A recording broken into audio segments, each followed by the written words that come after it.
Bonjour. Donc, nous allons euh, corriger quelques exercices de la feuille TD2 et essentiellement l'exercice 27, 28, 29 et 30 qui portent sur les fonctions inverses. Voilà. Donc,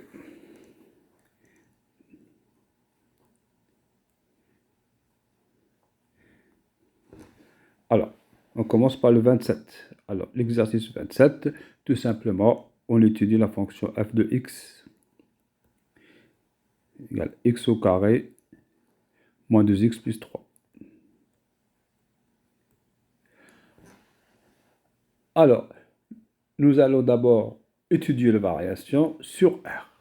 Comme c'est demandé, donc les variations sur R, ça veut dire quoi? Le domaine de définition c'est R, les variations, ça veut dire qu'il faut faire un tableau de variation complet. On commence par la dérivée, donc f' de x donc, égale 2x moins 2. Alors nous avons besoin de savoir si c'est nul, si c'est positif, si c'est négatif. Alors on voit ici que f' de x il s'annule en x égale 1. Donc ça nous permet de faire un tableau de variation. Par exemple ici, moins l'infini, plus l'infini, et après, nous avons 1. Donc, f'.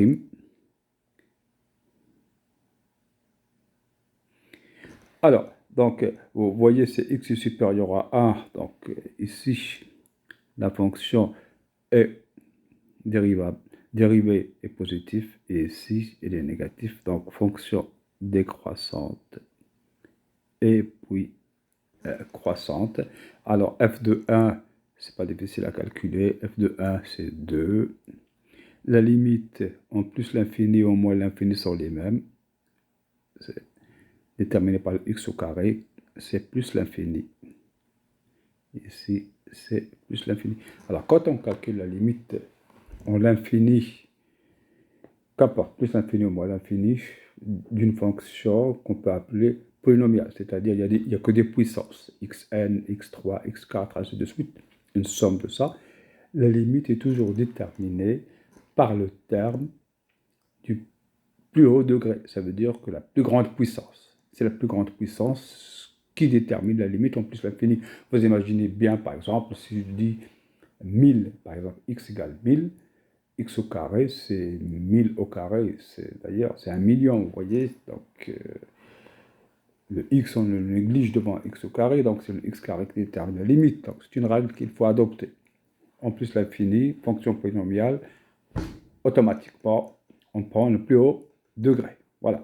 Alors, nous avons donc cette fonction-là qui définit sur R son tableau de variation et on voit qu'il y a un minimum qui est 2. Ici, quand x égale 1, il y a un minimum qui est 2 et ça va vers plus l'infini. C'est-à-dire l'image ici, c'est 2 plus l'infini.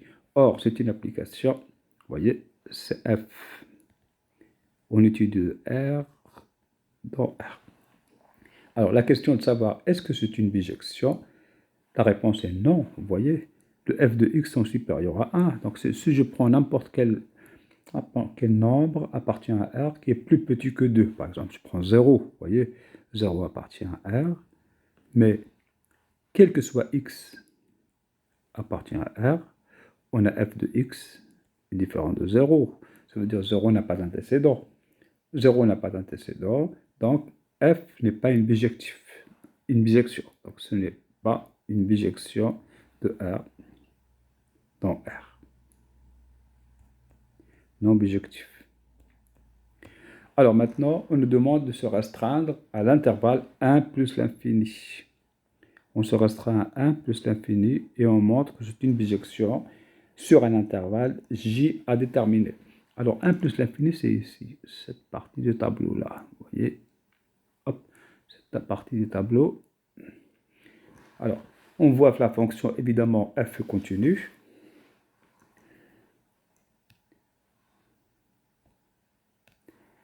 F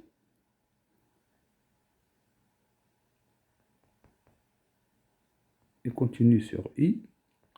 On l'appellera i, comme ça c'est plus simple. Donc, secondo, f est strictement croissante sur i. Donc, c'est une bijection. Donc, d'après le théorème qu'on a vu jusqu'à là, le théorème de la bijection, donc f est une bijection de i, c'est-à-dire de 1 plus l'infini, sur f de i, c'est-à-dire sur 2 plus l'infini, comme on a dit dans l'exemple précédent. Donc, c'est une bijection.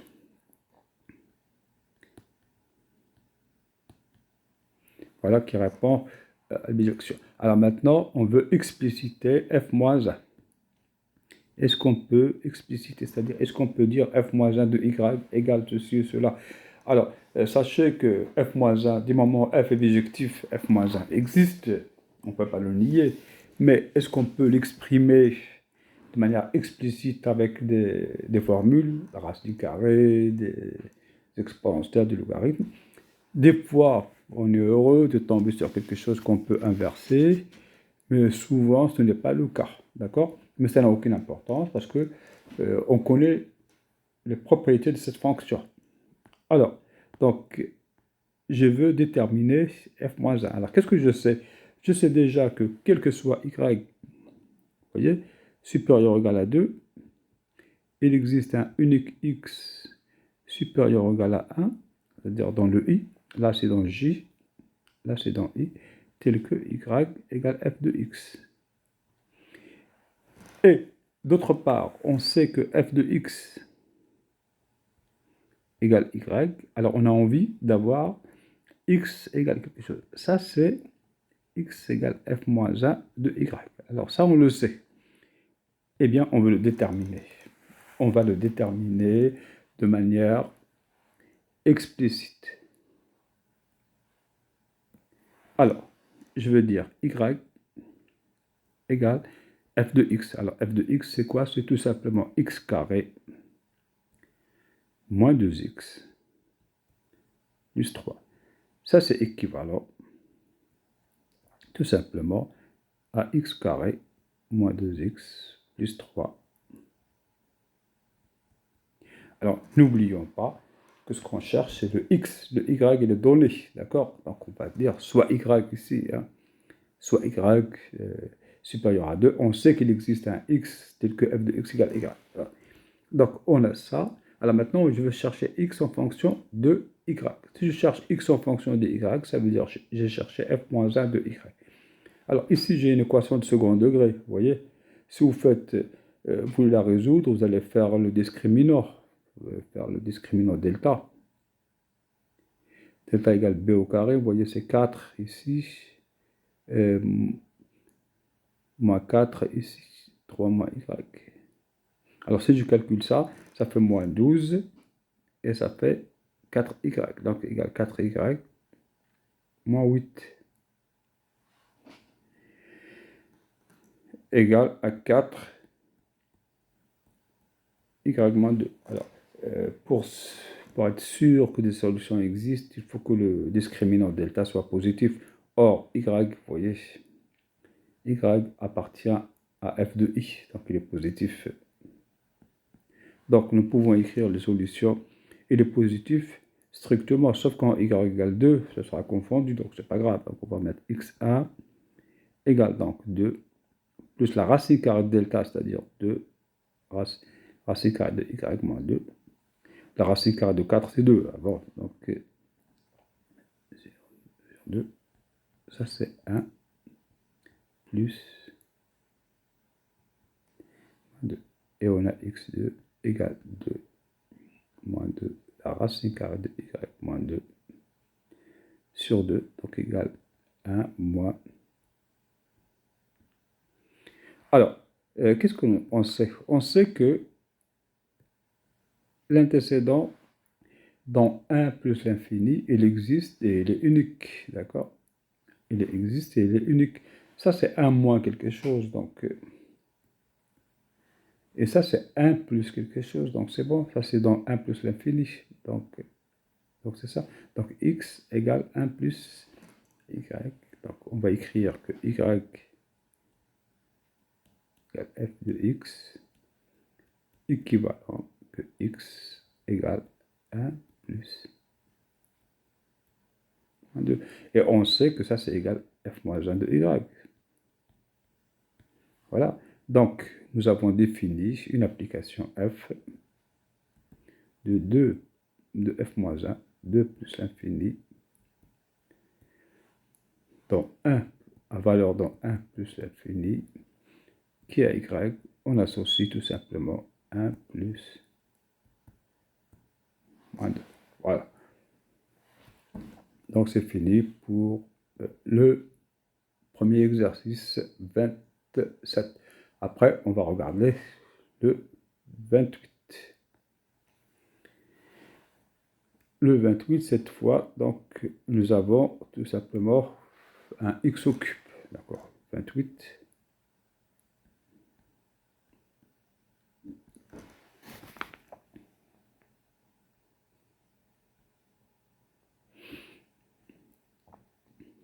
Alors, bien sûr, c'est une fonction qui est définie de R dans R hein, pour l'instant.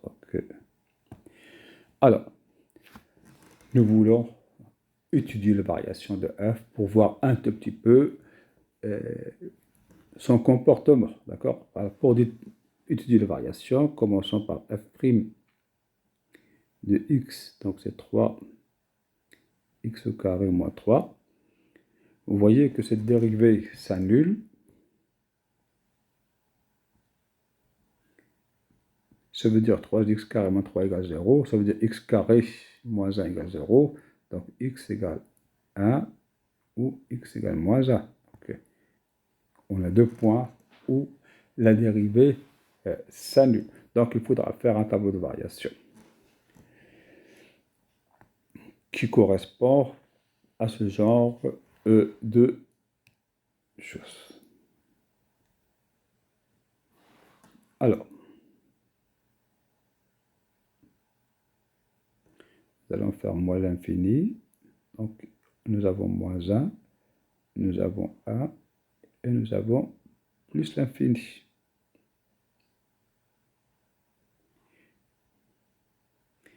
Après, donc, ça c'est f'. C'est 0, c'est 0. Alors, nous avons un monôme de second degré. Vous voyez, c'est comme si vous avez ax carré plus bx plus c. Vous savez qu'en dehors des racines, on a le signe de a. Donc ça, c'est positif. Le a ici, c'est égal à 3. C'est positif. C'est positif. Alors, si on a un doute, on regarde au voisinage de plus l'infini. Quand x devient infini, bah, x au carré ici, c'est positif. D'accord? Et là, c'est là. Donc, f, il est croissante. Après, il est décroissante. Alors, les limites. Les limites, on a dit que en l'infini, c'est toujours la puissance la plus élevée, c'est x3. En moins l'infini, c'est moins l'infini. En plus l'infini, c'est plus l'infini. Alors, f de moins 1, c'est 0. Et f de 1, c'est moins 4. Alors, la deuxième question. Donc, on a étudié les variations de f. La deuxième question, c'est tout simplement montrer que c'est une bijection de moins 1, vous voyez, de moins 1, 0. On peut mettre du rouge. C'est une bijection ici. D'accord? Donc, f est continu sur moins 1, 1. Deuxièmement, f est strictement décroissante sur moins 1, 1.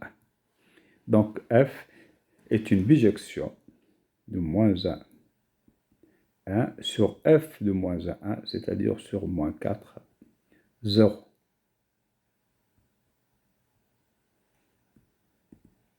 C'est une bijection. C'est une bijection. Donc, c'est la question 3A. Hein, d'accord? Alors, c'est une bijection, mais ailleurs, bon, on n'a pas de bijection. Vous voyez, au moins l'infini, tout ça, on ne sait pas trop. Donc, la fonction croissante, décroissante, ainsi de suite. Mais on va s'intéresser à un point particulier. On va s'intéresser au point x égale moins 2. Première chose, est-ce que l'équation g de x égale moins 2, donc y plutôt, g de x égale moins 2, admet une solution? Est-ce que cette équation admet une solution? Donc, vous voyez, moins 2, ça appartient à l'image, d'accord, de R. Alors, on va regarder ici. G de x appartient à moins 2, donc x appartient à R tout entier. Alors, on va regarder moins 2, il est où? Déjà sur le tableau de variation, on va chercher moins 2, il est là. Moins l'infini à 0, donc moins 2, il est là. Alors, qu'est-ce qu'on va dire? On va dire que tout simplement, f est une application strictement croissante. On voit d'accord? L'application strictement croissante sur moins l'infini moins 1. Donc, c'est une bijection de moins l'infini moins 1 sur moins l'infini 0. C'est une bijection. Donc, moins 2 admet un antécédent unique. Donc, il y a un premier x1. Donc, il y a une première solution x1. D'accord? Donc, la première solution x1 appartient à moins l'infini moins 1. Deuxième solution. Donc, de 0 à moins 4, il y a moins 2 ici. Donc, de la même façon, c'est une bijection de moins 1, 1 sur moins 4, 0. Donc, moins 2 admet un antécédent x2. Donc, il y a un antécédent x2 qui appartient à moins 1, 1. Et après, sur moins 4 plus l'infini, on est obligé de passer par moins 2. Donc, il y a un antécédent x3 ici. Il y a un antécédent x3 qui appartient tout simplement à 1 plus l'infini. Donc, cette équation-là admet exactement 3 solutions dans R. Alors, ces 3 solutions dans R ne nous intéressent strictement pas. Si on regarde dans notre petit intervalle ici, il y a une seule solution. Une seule.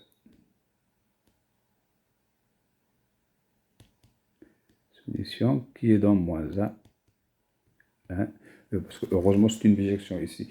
Donc, nous allons tout simplement nous poser la question suivante. C'est quoi cette solution? Première chose, calculons cette solution-là. Deuxièmement, on veut la dérivée de g-1 en moins 2. Donc, d'abord, cherchons cette solution-là. Cherchons l'unique solution de g de x égale moins 2 dans l'intervalle moins 1, 0. Alors, on va résoudre cette équation dans moins 1, 0. Alors, donc, g de x égale moins 2. Avec 3 solutions, on veut chercher celle qui appartient à moins 1, 0. Alors, donc ça veut dire que c'est x3 moins 3x moins 2 égale moins 2. Voilà. On simplifie. Ça fait x au cube moins 3x égale 0. Donc, si on prend cette équation-là, tout simplement, on a x facteur de x au carré moins 3 égale 0. Donc, il y a 3 solutions. Il y a x égale 0. Il y a x carré égale 3, ça fait x égale moins racine carrée de 3. Et il y a x égale racine carrée de 3. Alors, nous, on cherche dans moins 1, 1. Dans moins 1, 1, la seule solution, c'est x égale 0. D'accord? C'est la seule qui appartient à moins 1, 1. Il y a une qui est à gauche, l'autre qui est à droite. Voilà. Donc, si on considère l'application, il faut d'abord regarder, j'ai souvent noté F, mais c'est G, hein, d'accord? Mais c'est pas grave, dans l'exercice, c'est noté G. Et là, j'ai noté F. Hein, donc, bon, je vais garder F. C'est pas un problème. Donc, je garde F ici. Donc, l'équation f de x égale moins 2 admet une solution unique dans moins 1, à savoir x égale 0. Alors, la question suivante, après, c'est g moins 1 est dérivable et calculer g moins 1 prime de moins 2. Alors, ça, c'est une question qui se résout facilement par le théorème du cours. Alors, nous savons que si y0 égale f de x0 et c'est f' de x0 est différent de 0, alors f moins 1 de y0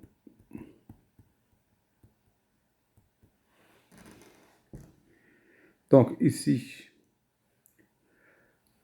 au lieu de calculer g-1', f-1' de moins 2, il suffit de regarder l'antécédent. L'antécédent, c'est quoi? L'antécédent, c'est 0. Il suffit de calculer f' de 0. Donc ici, si f' de 0, c'est l'antécédent de moins 2 différent de 0, alors f moins 1 de moins 2 égale 1 sur f' de 0. Bon, ça c'est le théorème du cours, hein, d'accord. Alors, il faut calculer f' de 0. Alors, f' de 0, c'est quoi? F', nous avons vu que c'était tout simplement 3x carré moins 3, d'accord? 3x carré moins 3, donc f' de x.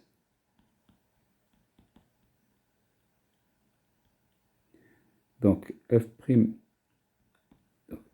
c'est au carré ici, de 0 égale moins 3, différent de 0. Donc, f moins 1 de moins 2 de tout prime égale 1 sur moins 3.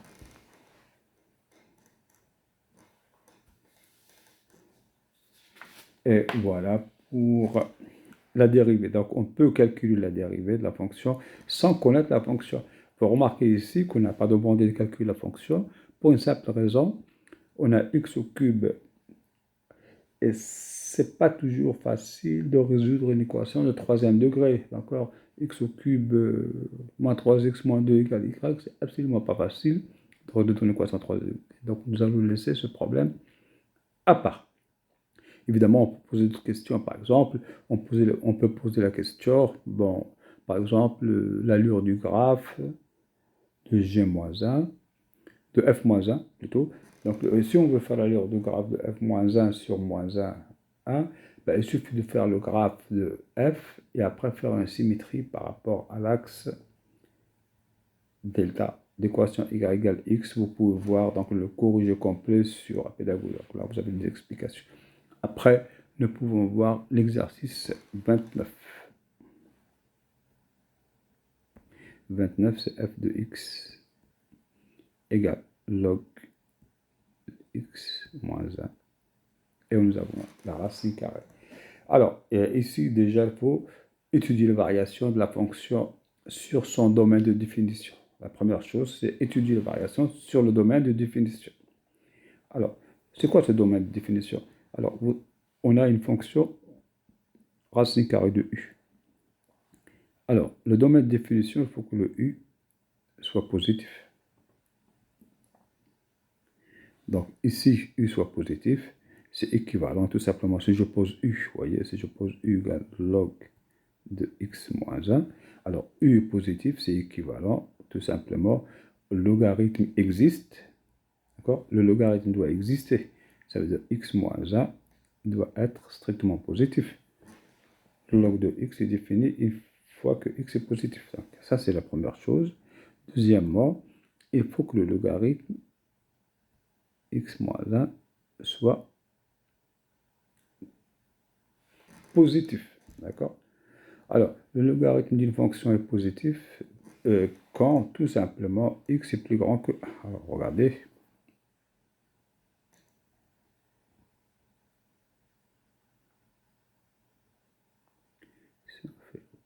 Le 1 ici.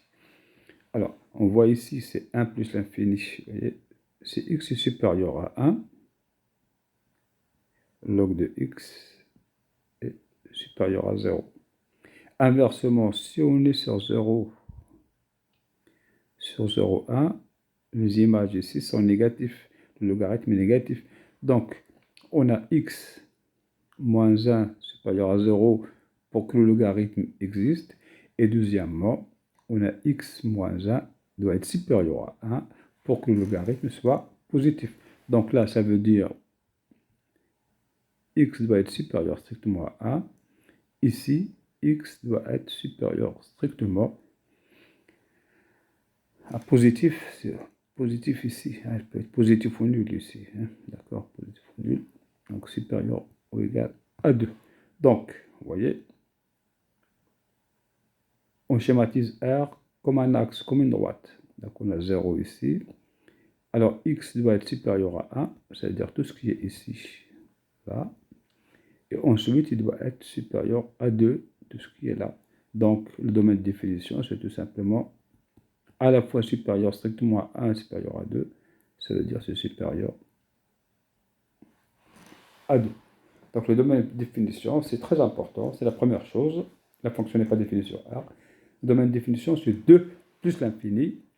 Donc maintenant, nous pouvons étudier les variations de cette fonction-là. Alors, pour étudier les variations, il faut dériver. Et pour dériver une racine carrée de u, il faut que le u soit strictement positif. Donc on sait que pour la dérivée, donc racine carrée, c'est u est strictement positif et u est dérivable. Nous avons racine carrée de u et prime sur 2. Vous voyez, le u est au dénominateur. Donc, c'est une racine carrée, donc le u doit être positif. Et le dénominateur, donc il doit être non nul. Donc, il faut que le u soit strictement positif.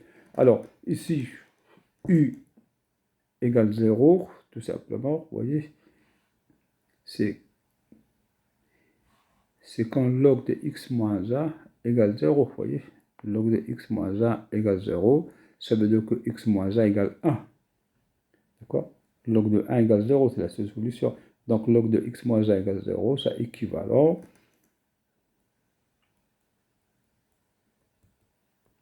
Équivalent x moins 1 égale 1, donc x égale 2. Donc la dérivée s'annule en 2. Donc le domaine de dérivabilité, c'est tout simplement 2 plus l'infini. La fonction est définie sur 2 plus l'infini, mais il n'est pas dérivable en 2, donc on enlève le 2. Voilà. Donc la dérivabilité, il faut l'étudier sur 2 plus l'infini, c'est-à-dire sur l'extrémité de l'intervalle de définition. Ça ne change strictement rien. Donc à l'étude. Donc nous allons pouvoir dériver cette fonction-là. Donc soit x strictement positif, nous avons tout simplement f' de x, donc égal, donc u', alors u' c'est le logarithme, d'accord? Donc u' c'est le logarithme sur 2 racine carrée de u. Donc u' c'est le logarithme, donc ça fait log de u quand vous faites, vous voyez, quand vous faites log de u comme ça, prime c'est u' sur u. Donc ici, quand on dérive log de x moins 1, alors x moins 1, sa dérivée c'est 1, donc ça fait 1 sur x moins 1, vous voyez, sur 2 sur la racine carrée de log de x moins 1. Donc ça, c'est tout simplement égal à 1 sur 2 x moins 1 logarithme de x moins 1, on met la racine. Voilà. Et qu'est-ce qu'on remarque? Évidemment, en bas, il n'y a pas de 1, il n'y a pas de 2, tout ça, c'est toujours défini, on n'a aucun souci à se faire, donc on a déjà défini tout ça. Alors, au numérateur, il n'y a que le 1, ça veut dire que cette fonction-là, il est strictement positif. Le problème est tout simple, nous avons une fonction continue, strictement positive, sur 2 plus l'infini, donc il va induire une bijection sur f de i. On peut faire un peu de tableau de variation pour voir les choses.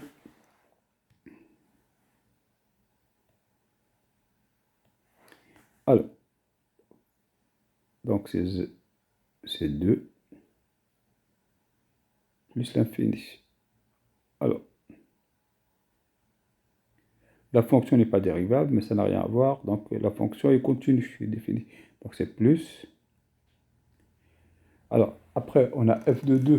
F de 2, vous voyez que le f de 2, c'est tout simplement un logarithme. Donc, bon, un logarithme de 2, c'est log de 2 moins 1. Hein. On remonte en haut, on regarde, c'est log de 2 moins 1. Vous voyez, on met 2 moins 1, c'est égal à 1. Log de 1 égale 0. Donc, f de 0 égale 0. Ici, f de 0 égale 0. La limite en plus l'infini, c'est pas difficile. Donc, nous avons log de x moins 1. Alors, quand x tend vers plus l'infini,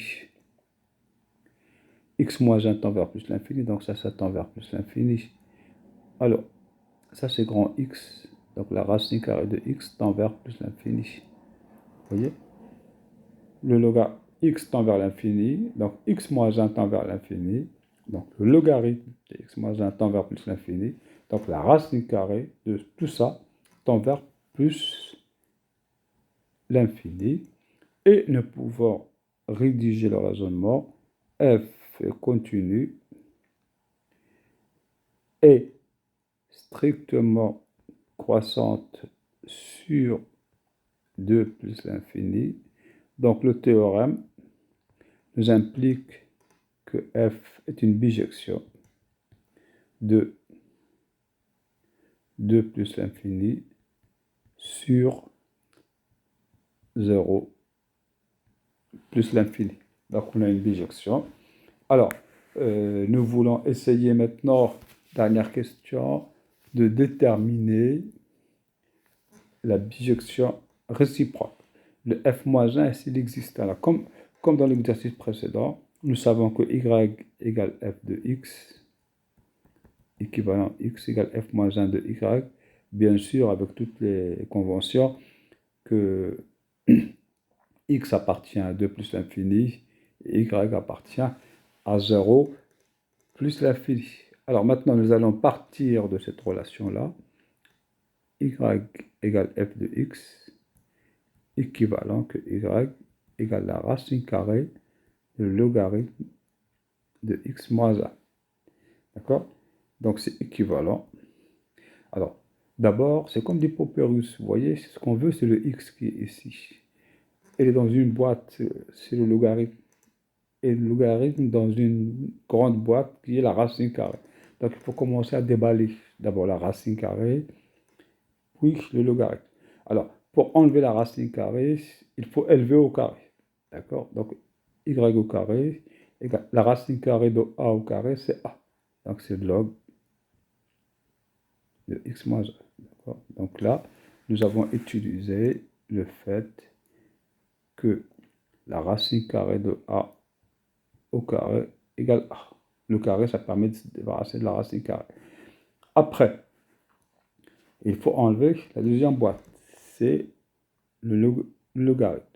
Pour faire le logarithme, il suffit de faire l'exponentielle. On sait que l'exponentielle et le logarithme sont des fonctions réciproques l'une de l'autre. C'est-à-dire f rend f moins 1 égale f moins 1 rend f égale x. C'est l'identité.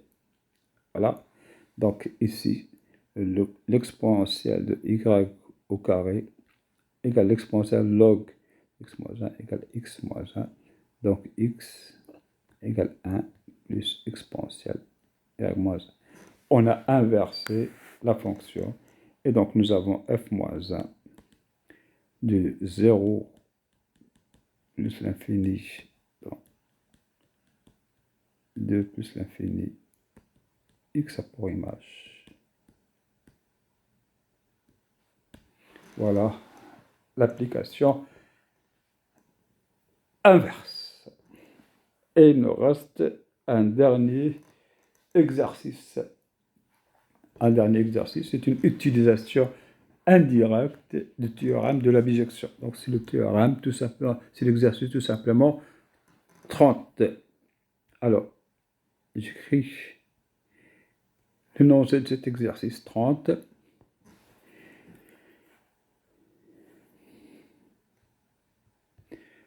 tout simplement, on prend x, strictement positif, on considère l'équation log de x égale 1 demi x au carré moins 1. Alors, est-ce que cette équation admet une solution dans 0 plus l'infini? Alors, c'est difficile à résoudre. Par contre, on se souvient comme ça, quand on a ça, f égale g, on peut toujours dire que ça, c'est équivalent que f moins g égale 0. C'est-à-dire, on a une application h qui est égale à f moins g, on veut savoir si elle est égale à 0, si ça annule ou pas. Donc, on peut faire l'étude de ces variations et regarder si 0 appartient à l'image. Si 0 appartient à l'image, ça veut dire qu'il existe des solutions. Si en plus il y a une bijection, cette solution serait unique. Donc, nous allons étudier le problème suivant. Nous allons transformer, ça c'est équivalent que log de x moins 1 demi x au carré plus 1 égale à 0. D'accord? Donc là, on a transformé le problème. Alors, cette fonction, on peut lui donner un nom qu'on veut. Donc, f de x. Alors, nous avons f est défini de 0 à cause du logarithme, d'accord, 0 plus l'infini, dans R, et les dérivables, et nous voulons, et continue bien sûr, nous voulons connaître ces variations. Donc, nous allons commencer par f' de x. Alors, le logarithme, donc c'est 1 sur x. Le x carré, c'est 2x, donc ça fait moins x. Et le 1, c'est 0. Donc, comme nous avons besoin d'étudier le signe de la dérivée, il vaut mieux écrire une seule fraction. D'accord? Donc, c'est x. Et en haut, c'est 1 moins x au carré. Et nous voyons tout simplement le dénominateur, donc on ne se soucie pas de ça, c'est toujours strictement positif. Donc, il suffit de regarder 1 moins x au carré, c'est le numérateur. En particulier, nous avons f' de x égale 0, équivalent que x égale soit 1, soit moins 1. D'accord? Et on peut faire un tableau de variation. D'accord? Tableau de variation de f.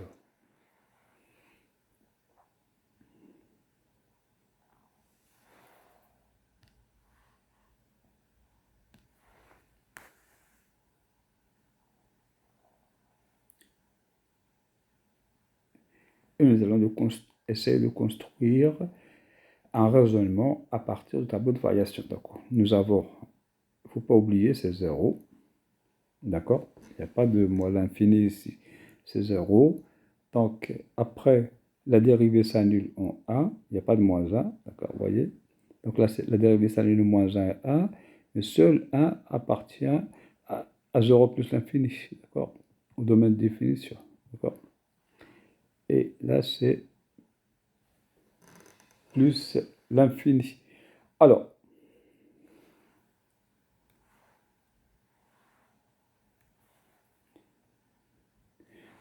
donc, nous avons donc la fonction n'est pas définie en 0, ni dérivable, ni quoi que ce soit ici, en 0. Alors, il faut faire un tableau de signes pour regarder le signe de x carré moins 1, la dérivée 1 moins x au carré. Donc, en dehors de moins 1, 1, il est négatif, et à l'intérieur de moins 1, 1, il est positif. Donc, c'est tout simple. Donc, on a une fonction qui monte ici et qui descend là. Alors, maintenant, il faut déterminer les limites en 0 et en plus l'infini. Alors, en 0, alors la fonction déjà, c'est x au carré. Non, c'est log de x. Moins, donc on va lancer, c'est moins 1 demi x au carré plus 1. Alors, la limite. quand x tend vers 0, quand x tend vers 0, plus, alors le logarithme tend vers moins l'infini, ça tend vers 0, ça tend vers 1, donc c'est moins l'infini. Alors, f de 1, alors f de 1 c'est 1 demi tout simplement. Log de 1 c'est 0, donc c'est 1 demi. La fonction descend jusqu'à quoi? Eh bien, on regarde log de x, maintenant quand x tend vers plus l'infini, log de x tend vers plus l'infini, mais moins 1 demi x carré tend vers moins l'infini. Donc nous avons une situation ici, plus l'infini, moins l'infini, c'est une forme indéterminée. Alors pour lever l'indétermination, alors il faut mettre le x carré en facteur. Alors pourquoi?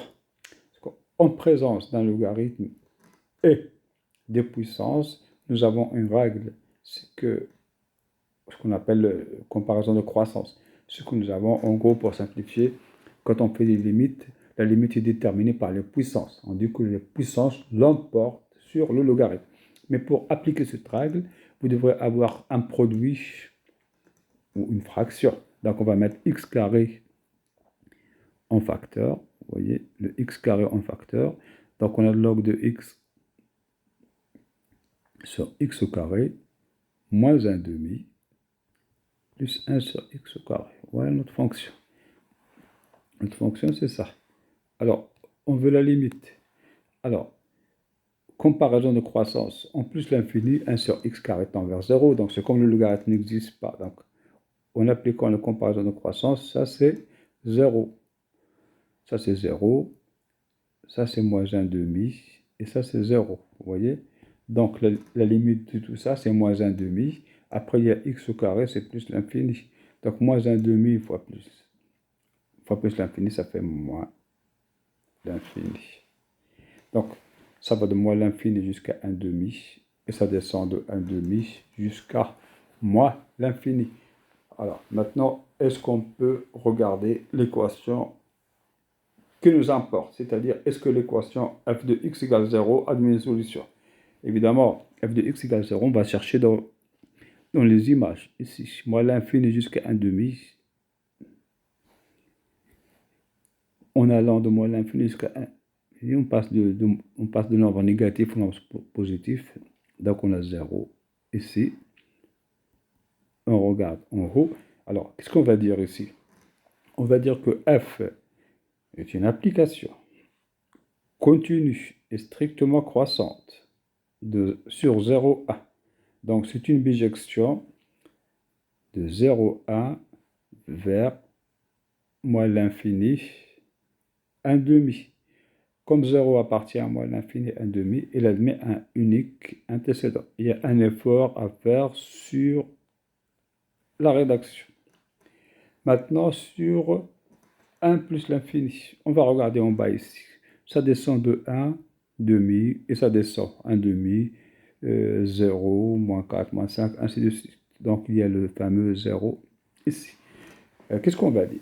On va dire que f est une application continue et strictement décroissante cette fois, de 1 plus l'infini, sur 1 plus l'infini. Donc c'est une bijection de 1 plus l'infini sur 1 demi, moins l'infini. C'est un peu lourd, mais il faut l'écrire.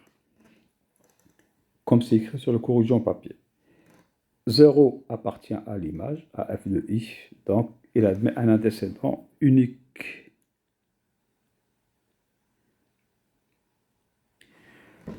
Eh bien, la conclusion est la suivante. F de x égale 0 admet exactement deux solutions dans 0 plus l'infini. Une solution x1 qui appartient à 0, 1, vous voyez, et une solution x2 qui appartient à 1 plus l'infini. Voilà, donc c'est un deuxième aspect de théorème de la bijection monotone. C'est tout simplement résoudre, montrer que f est une bijection de i sur j.